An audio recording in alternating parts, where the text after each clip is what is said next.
امسال مکتب لیسه برای خوانندگان بالیاقت خوجند را 41 طالب علم ختم میکنند و 30 نفرشان برای تحصیل در دانشگاه‌های خارجه راه خط گرفتند. 12 نفر آنها به آمریکا میروند و 4 سال رایگان تحصیل و اقامت خواهند کرد.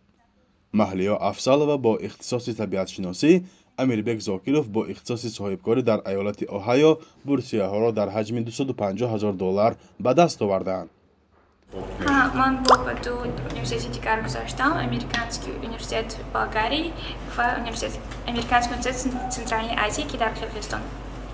چرا شما مثلا آمریکا رو انتخاب کردید؟ امکانیت مولتر است و پروفسور و آموزگاران باز خوبتر میدونن و اوپداشان کامل است. نقشه آینده من از طرف تمام پروفسورها و استادانی که در همان دانشگاه به من درس میدهند و تمام علم آنها بهره‌ور شده به وطن خود برمیگردم و برای دولت خود خدمت میکنم و یکی از صاحبکار انفرادی فعالیت میکنم. در عموم 12 ختم کرده این مؤسسه تعلیمی در بیش از 20 دانشگاه با نفوذ آمریکا رایگان تحصیل میکنند و خرج زندگی و تحصیلشان بیش از $2.5 میلیون آمریکایی است. 18 ختم کننده لیسه به دانشگاه‌های آلمان، ترکیه، اوستریا، شویتزاریا، بلغارستان و روسیه داخل شدند. و من این سال حجت‌های خودم را به دولت‌های اروپا دادم که به یکچند تاش داخل شدم. یکی از آنها این دولتی آلمان می باشد که میونخنسکی بیزنس شکول این در میونخن قرار دارد و حجت‌هایم را سپردم و بعد از 3 ماه به من خبر آمد که شما گذاشتید خبر آمد. My major is business marketing and first I want to thank my biology teacher. خوانندگان و آموزگاران لیسه اساس موفقیت مکتب را در آن می‌بینند که آموزش اکثر فن‌های دقیق را با زبان انگلیسی به راه ماندند.